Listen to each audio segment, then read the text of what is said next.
All right, I'll sum up last night's election, even though I summed it up before I went off the air, but I particularly like the analysis by my friend David Brody.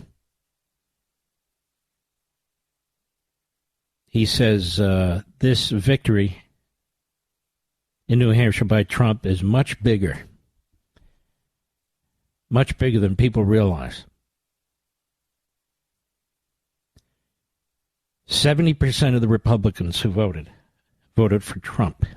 That's a landslide if you have a true Republican primary. It's not a general election. It's not supposed to be. It's a Republican primary. But even more, the electorate was more moderate and liberal this time compared to 2016 by 9 points. 64% of primary voters said they were not Make America Great Again voters. Just 24% of primary voters were, quote, very conservative, unquote, compared to 52% in Iowa. Nikki Haley had the endorsement of the popular governor of New Hampshire. I think his name's Sununu. Nikki Haley invested heavily in New Hampshire. Nikki Haley spent tons of time in New Hampshire. Nikki Haley had her two-person race on supposedly her type of political terrain. And yet, despite it all these factors, Donald Trump won easily. Easily. He's the first president since Nixon and one of the very few in the Republican primaries to win New Hampshire 3 times in a row. New Hampshire is not Alabama. It's not Idaho. It's New England, last time I checked. And Republicans tend to be more moderate, more liberal. Not all, of course. Trump won 70% of them, and he won New Hampshire significantly. Despite Nikki Haley's best efforts, the Democrat Party's best efforts, the ruling class and establishment's best efforts, and the billionaires' best efforts. Not only that, Trump did something I don't think any Republican candidate has done, certainly not in recent history. He got over 50% of the vote in Iowa and over 50% of the vote in New Hampshire. Look, I've been around a little while. I worked in the Reagan campaigns in 76 and 80. I've never seen anything like this. Now, it'll never be possible for Trump to win 49 states. It has nothing to do with Trump. The demographics have changed. It's that simple.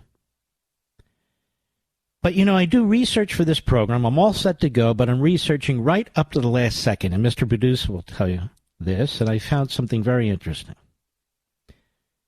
that I want to share with you. There was a piece done in New York Magazine, and it was done 8 years ago, on Reagan and Trump. Now, when it comes to personalities, Reagan and Trump couldn't be more different. But there are many similarities. Many similarities. And the gentleman who writes this piece is Benedict Evans. Actually, that's the photograph. I don't know who writes this piece, the way these... Oh, Frank Rich. Oh, good Lord. Frank Rich, of all people. Who loves me. I think he's still around, but who knows? The Reagan archive shows there's no indication that the two men, Trump and Reagan, had anything more than a receiving line acquaintanceship. Trump doesn't appear in the president's voluminous diaries. But of all the empty boasts that have marked Trump's successful pursuit of the Republican nomination, this is before he was elected in 2016, his affinity to Reagan may have the most validity and the most pertinence to 2016.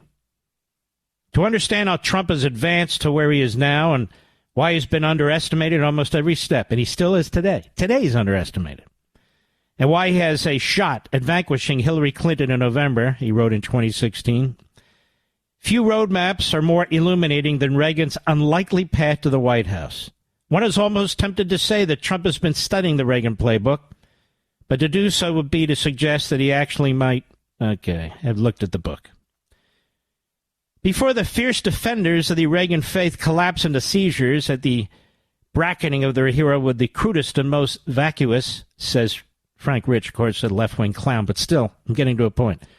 Presidential candidate, let me stipulate that I'm not talking about Reagan the president and drawing this parallel, or about Reagan the man. I'm talking about Reagan the candidate, the canny politician who, after a dozen years of failed efforts attended by nonstop ridicule, ended up leading the 1980 GOP ticket at the same age Trump is now, 69. That was back then, of course. And who, like his present-day counterpart, was best known to much of the electorate up until then as a B-list show business personality. Okay, when you read something like this, you're not reading it because you think the author is a nice guy, because this author is not. But there's something illuminating in all the BS, and that's what I'm getting to, so stick with me. It's true that Reagan, unlike Trump, did hold public office before seeking the presidency, though he'd been out of government for 6 years when he won. But Trump would no doubt argue that his executive experience atop the august Trump organization more than compensates for Reagan's 2 terms in Sacramento.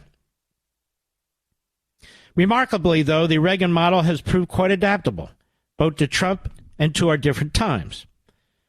Trump's tenure at an NBC reality show host is comparable to Reagan's stint hosting the highly rated but disposable General Electric Theater for CBS in the Ed Sullivan era.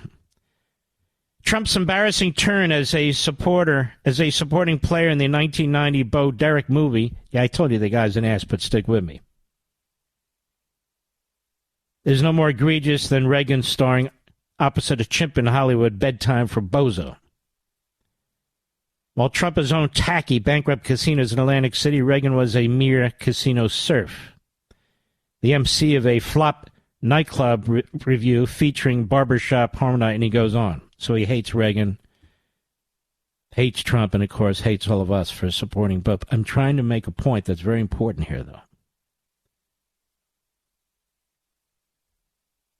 I want you to remember that Reagan won 2 massive landslides. They were said he couldn't win. The Republican establishment tried to stop him. How would he appeal to moderates? How would he get Democrats? But Reagan's and Trump's opposing styles belie their similarities of substance, he writes. Both have marketed the same brand of outrage to the same angry segments of the electorate, faced the same jeering press, attracted some of the same battlefield allies, Roger Stone, Paul Manafort, Phyllis Schlafly, offended the same elites, including 2 generations of Bushes, outmaneuvered similar political adversaries, and espoused the same conservative populism built broadly on the pillars of jingoistic nationalism, nostalgia, contempt for Washington, and racial resentment. Again, you have to read past the man's race baiting and so forth. Stick with me. They've even endured the same wisecracks about their unnatural coffers.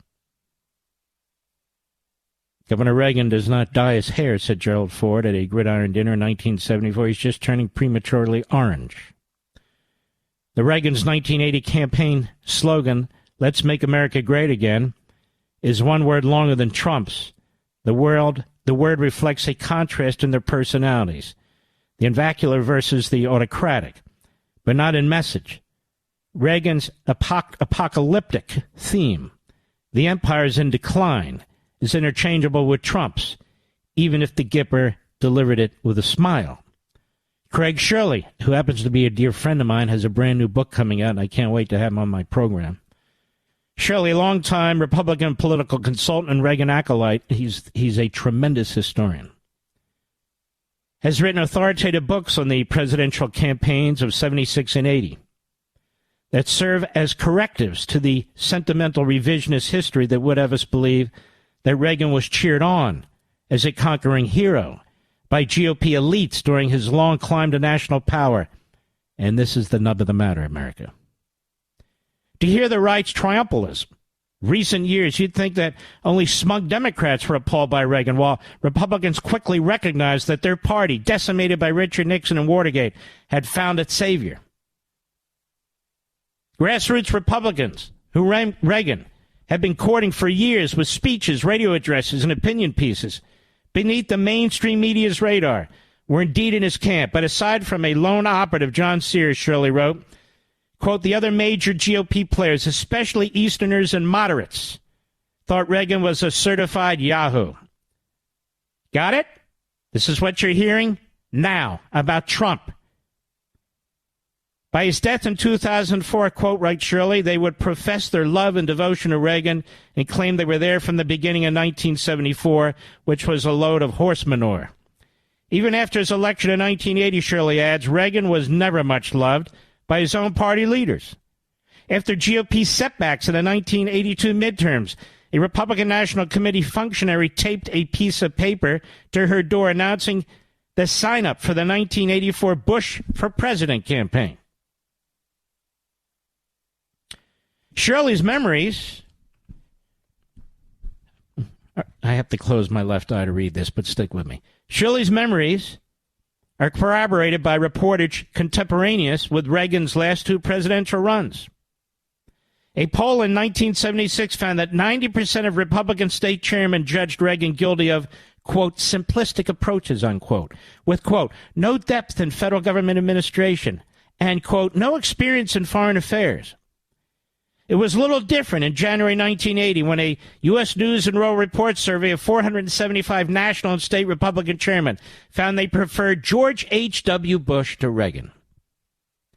One state chairman presumably spoke for many when he told the magazine that Reagan's intellect was, quote, thinner than spit on a slate rock, unquote.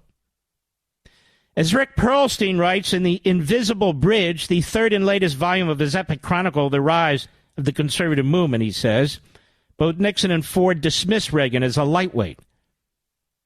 Barry Goldwater endorsed Ford over Reagan in 76, despite the fact that Reagan's legendary speech on behalf of Goldwater's presidential campaign in 1964, Time for Choosing, was the biggest boost that Goldwater had received. Only a single Republican senator, and this Republican senator was, in fact, a dear friend and mentor of mine, Paul Axel of Nevada, signed on to Reagan's presidential quest from the start, a solitary role that has been played in the Trump campaign by former Senator Jeff Sessions. What put off Reagan's fellow Republicans will sound very familiar. He proposed an economic program of 30% tax cuts, increased military spending, a balanced budget, whose math, writes these leftists, was voodoo and then some.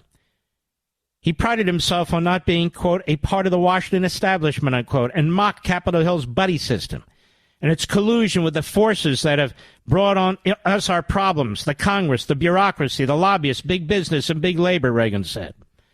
He kept a light campaign schedule, regarded debates as optional, wouldn't sit still to read briefing books, and then either improvised his speeches or worked off index cards that contained anecdotes and statistics gleaned from Reader's Digest and the right-wing journal Human Events.